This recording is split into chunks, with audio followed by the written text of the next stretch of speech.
1 जनवरी 2024 को रेल रोको आंदोलन का ऐलान कर रखा है। 28 लाख पूर्व सैनिक हैं, 7.5 लाख वीरांगनाएं हैं जो कि विधवाएं हैं। जवान की विधवा को जो है 9,000 बेसिक मिलती है।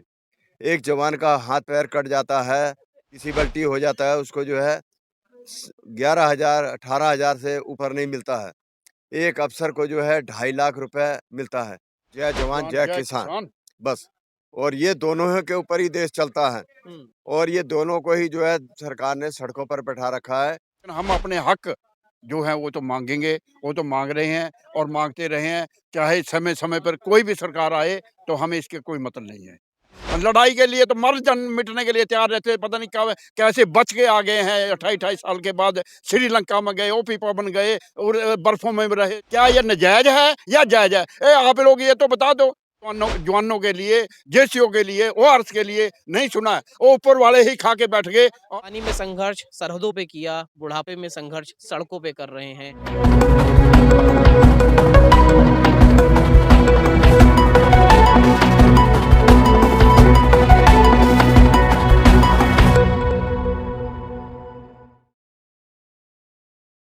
नमस्कार, मैं मोन्टू राजा, एंटी करप्शन इंडिया से स्वागत है आपका। इस समय दिल्ली के जंतर मंतर पे मौजूद हूँ और जंतर मंतर पे एक आपको ये बैनर दिखाना चाहूंगा, सबका सैनिक संघर्ष कमेटी। ये कमेटी जो है ये रिटायर्ड फौजियों की है। वही फौजी जो देश के लिए तमाम अपनी जान कुर्बान करते हैं और देश के नागरिकों की सुरक्षा में अपना बलिदान देते हैं। कई जो चीजें हैं इस पे लिखी हुई हैं। ओआरओपी इसमें साफ तौर पे जो मोटा मोटी है वो आपको बता देता हूँ। जो अधिकारी होते हैं उनको ज्यादा सुविधाएं मिलती हैं और जो ग्राउंड स्टाफ या फिर जो अफसर कैटेगरी में नहीं होते हैं उनको कम सुविधाएं मिलती हैं। लेकिन जान का जोखिम सबसे ज्यादा उन्हीं लोगों को होता है जो सिपाही रैंक के लोग होते हैं, जो धरातल पे अपनी जान की बाजी लगाते हैं। तो मेरे साथ तमाम जो आप ये चेहरे देख रहे हैं ये रिटायर्ड फौजी हैं, देश के सैनिक हैं। उनसे हम बात करेंगे क्या तमाम चीजें हैं, क्योंकि एक जो ये 314 दिन लिखे हुए हैं, 30 दिसंबर आज है और 314 दिन जो हैं वो हो चुके हैं। आखिर सरकार क्यों नहीं सुन रही है, क्या इसके पीछे का कारण है, तमाम बातें हम जानेंगे। बहुत बहुत स्वागत है आपका। तो आज ये बताएं, आप लोग 314 दिन से यहाँ पे जंतर मंतर पे बैठे हैं। तमाम जो आपने मांगे अपनी लिखी हैं उसमें साफ तौर पे है कि आप लोग भी उतनी ही जाबाजी से काम करते हो। ज्यादा रिस्क आप लोगों को होता है, आपकी संख्या ज्यादा होती है, अफसरान की कम होती है, लेकिन उसके बाद भी जो फायदे हैं वो अफसरों को ज्यादा मिलते हैं। बहुत इसके लिए आप जो आवाज उठा रहे हैं उसका सरकार ने क्या संज्ञान लिया? अभी तक सरकार ने हमारा कोई संज्ञान नहीं दिया है। अपना नाम भी बताएं सर। मेरा नाम है नायब सूबेदार रमेश चंद। हम यहाँ पर जो है 20 फरवरी 2023 से बैठे हुए हैं। अभी तक हमको 11 महीने हो गए हैं। सरकार ने अभी तक हमारी आवाज़ को सुना नहीं है, सुना भी है तो अनदेखा कर दिया है। अभी हम लोग ये सभी संज्ञा को लेकर के हमने 1 जनवरी 2024 को रेल रोको आंदोलन का ऐलान कर रखा है। वो सबसे बड़ी कॉल है हमारी और हम पूरे देश में अब करेंगे। उससे सरकार को पता चले कि भाई और जनता को भी ये मालूम हो कि जिस सैनिक के सिर पर देश सोता है, आराम से रहता है, वो सैनिक आज सड़कों पर घूम रहे हैं। 28 लाख पूर्व सैनिक हैं, 7.5 लाख वीरांगनाएं हैं जो कि विधवाएं हैं। एक अफसर की विधवा को जो है 57,400 रुपये बेसिक है और एक जवान की विधवा को जो है 9,000 बेसिक मिलती है। एक जवान का हाथ पैर कट जाता है, डिसेबिलिटी हो जाता है, उसको जो है 11,000 18,000 से ऊपर नहीं मिलता है। एक अफसर को जो है 2.5 लाख रुपए मिलता है। ये कहाँ का इंसाफ कर रही है मतलब सरकार? एक अगर कोई गोली लगने से डिसेबिलिटी होता है तो कहाँ 20,000 और कहाँ 2-2.5 लाख, ढाई कितना लाख फर्क। 20,000 भी पूरा नहीं है ना। हाँ। अगर एक विधवा को 20,000 मिले जिसका पति चला गया, आज मैं हूँ, मैं मर गया, मैं 40,000 रुपए तनख्वाह ले रहा था, पे ले रहा हूँ और मेरे मरने के बाद मेरी बीवी को सिर्फ 9,000 मिलेगी तो क्या वो 2 बच्चों के साथ बच्चे पाल लेगी? आप खुद सोचिए, ये सरकार क्या न्याय कर रही है? जो ये जो समितियाँ कैसे पैदा हुई हैं? आज से नहीं है ये। ये सन 73 से लेकर के जो है हमारे साथ शोषण करते-करते आज वो हालत आ गई है कि देश का सैनिक सड़कों पर आया अपनी आवाज़ उठाने के लिए और सरकार उसको अनसुना कर रही है। इसीलिए मैं ज़्यादा कुछ ना कहते हुए सिर्फ यही बता रहा हूँ कि 2024 में जो है हम पहली 1 जनवरी को ही काला दिन भी मनाएँगे और रेल रोको आंदोलन भी करेंगे। देखिए, क्योंकि जो तमाम सरकारें होती हैं, मतदाता जो होते हैं, उनसे सरकारें बनती हैं। जो नेता होते हैं, वो जनता की तभी सुनते हैं जब उन्हें वोट बैंक दिखता है। अधिकतर ये देखा गया है। तो आप लोग लाखों की संख्या में हैं। आखिर ऐसा क्या कारण है? क्योंकि सालों से आप लोग कह रहे हैं, ये देखिए, मशक्कत कर हमें रहे हैं। सरकारों से कोई मतलब नहीं, ये सरकार नहीं रहेगी, दूसरी आएगी, हमें हाँ, उससे भी तमाम वही जो रहेगी। पहले जो हाँ, कांग्रेस रही हो, हमें अब उस वोट बीजेपी बैंक है, से मैं या वही कह रहा हूँ कि नज़रअंदाज वोट क्यों बैंक किया से जा रहा है? किसी पार्टियों से कोई मतलब नहीं है। सेना का एक अलग से देश के लिए हिस्सा होता है, जो कि देश के लिए अपने बच्चों को किसान और जवान के बच्चे ही होते हैं। वो अपने बच्चों को भेजते हैं देश की सेवा करने के लिए। हुँ, किसान के बच्चे अन्न भी पैदा करते हैं और देश को भी बचाते हैं। लेकिन सरकार ने आज उन दोनों को ही ऐसा कर रखा है। हुँ, पहले एक नारा था, आपने सुना होगा, लाल बहादुर शास्त्री के टाइम पर था, जय जवान जवान जय जय किसान, किसान। बस। और ये दोनों ही के ऊपर ही देश चलता है हुँ। और ये दोनों को ही जो है सरकार ने सड़कों पर बैठा रखा है। तो मैं ऐसी सरकार को क्या बोल सकता हूँ?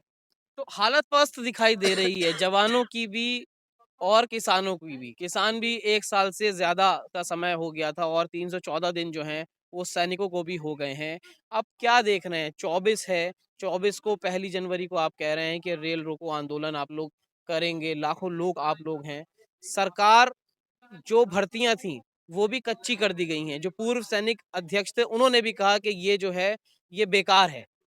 तो आपको लगता है कि आप लोग जब आप परमानेंट जॉब भी नहीं है, इस समय में इस एरा के अंदर आप लोगों को ये माँगें पूरी होंगी क्योंकि इसमें फंड लगेगा और फंड जो है सरकार खर्चना नहीं चाहती है पूर्व सैनिकों पर। सर थोड़ा देखिए, परिचय दें। ये हमारी प्रॉब्लम जो हम हमारी समस्याएँ हैं, हम तो ये बता सकते हैं। लिक और हमारा ये कितना उपयोग करके ये हमको कुछ देंगे या नहीं देंगे, वो उनके ऊपर डिपेंड है। लेकिन हम अपने हक जो हैं, वो तो माँगेंगे, वो तो माँग रहे हैं और माँगते रहे हैं। चाहे समय-समय पर कोई भी सरकार आए, तो हमें इसके कोई मतलब नहीं है। 114 दिन हो चुके हैं, तकरीबन 1 साल हो जाएगा कुछ दिनों बाद।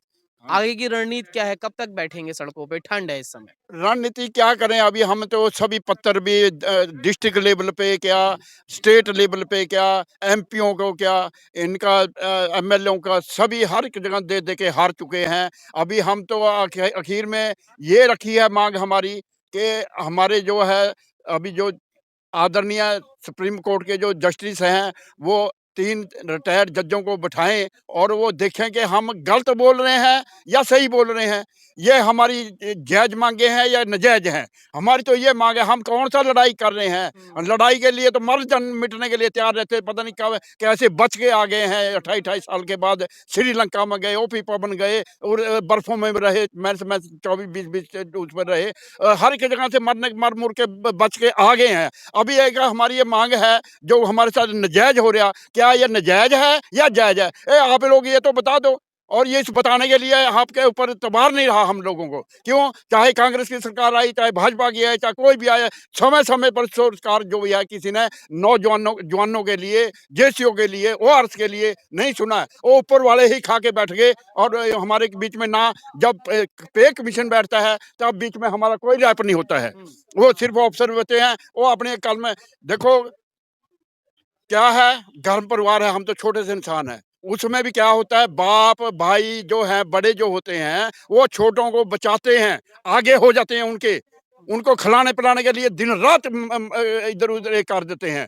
क्या ये हमारे जो ऊपर के बड़े हमको भर्ती किया था, हमारी तनख्वाहें थी, ये हमारे को बचाने के लिए जो हमारे हक हैं, हमारे को खाने-पीने के चाहिए, रहने के चाहिए, वो जो पेंशन से आएगा, वो और ये पेमेंट से आता है, क्या वो न इनका फर्ज नहीं बनता देना? क्योंकि पहले जो आप लोग की अध्यक्षता कर रहे थे, वो अफ़सरान कर रहे थे, ये कुछ लोगों ने बताया। और अब जो अध्यक्षता है वो चेंज हो गई, अब आप ही लोगों में से कुछ लोग हैं जो आपकी अध्यक्षता कर रहे हैं, उससे कुछ लाभ होने वाला है? बिल्कुल होगा, क्योंकि सैनिक और अफ़सरों का जो है अभी अलग है।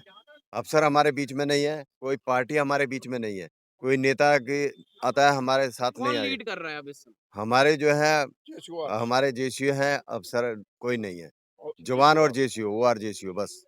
वो आपने देखा होगा, जी। ओआर जेसीओ की समितियाँ हैं तो सारी। देखिए तमाम जो जेसीओ हैं, वो इसको लीड कर रहे हैं, तमाम सैनिक 314 दिन बड़ा एक समय होता है, तकरीबन साल होने वाला है।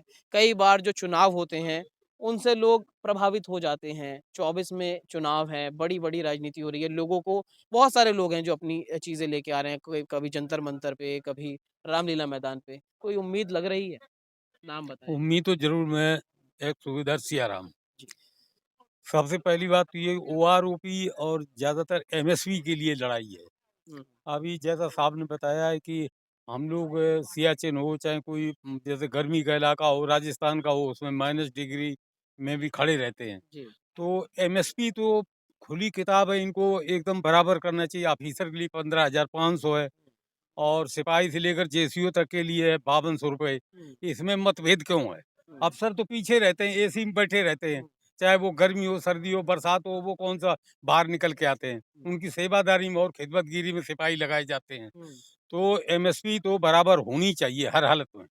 और ओआरओपी के लिए जो हम लोगों की लड़ाई चल रही है, आज 10 महीने हो चुके हैं, हुँ। 11वाँ महीना शुरू हो गया है, तो उनको बरान करना चाहिए। इसके लिए जो है ना हम लोगों का संघर्ष जारी रहेगा जब तक यहाँ से, तभी हम उठेंगे जब ये हमारा जो संकल्प हमने लिया हुआ है वो पूरा हो जाएगा। तमाम जो लाखों की तादाद में सैनिक हैं, उन तमाम लोगों की समस्या है, अब इस उम्र में आके सड़कों पे अपने न्याय के लिए बात करनी पड़ रही है और आपको सड़कों पे संघर्ष करना पड़ रहा है। जवानी में संघर्ष सरहदों पे किया, बुढ़ापे में संघर्ष सड़कों पे कर रहे हैं। क्या कहेंगे? क्या नाम? हवलदार दर्शन सिंह को जी। पंजाब से। कहना क्या है, बस हमारी तो यही मांग है कि 3 जजों की कमेटी बिठाए प्रधानमंत्री और हमारे को जो हमारा न्याय फैसला है वो करेगा। बस। क्या देख करेंगे? लीजिए आप तमाम इन लोगों को पूरी जवानी सरहदों पे रहे, अब बुढ़ापा सड़कों पे गुजर रहा है। सरकार को ध्यान देना चाहिए, जो हक की चीज़ है, वो इन्हें प्राप्त होनी चाहिए। इस पूरी चर्चा पे क्या सोचते हैं, क्या राय रखते हैं? कमेंट द्वारा ज़रूर साझा करें। अगली अपडेट के साथ आपके समक्ष फिर प्रस्तुत होंगे। नमस्कार।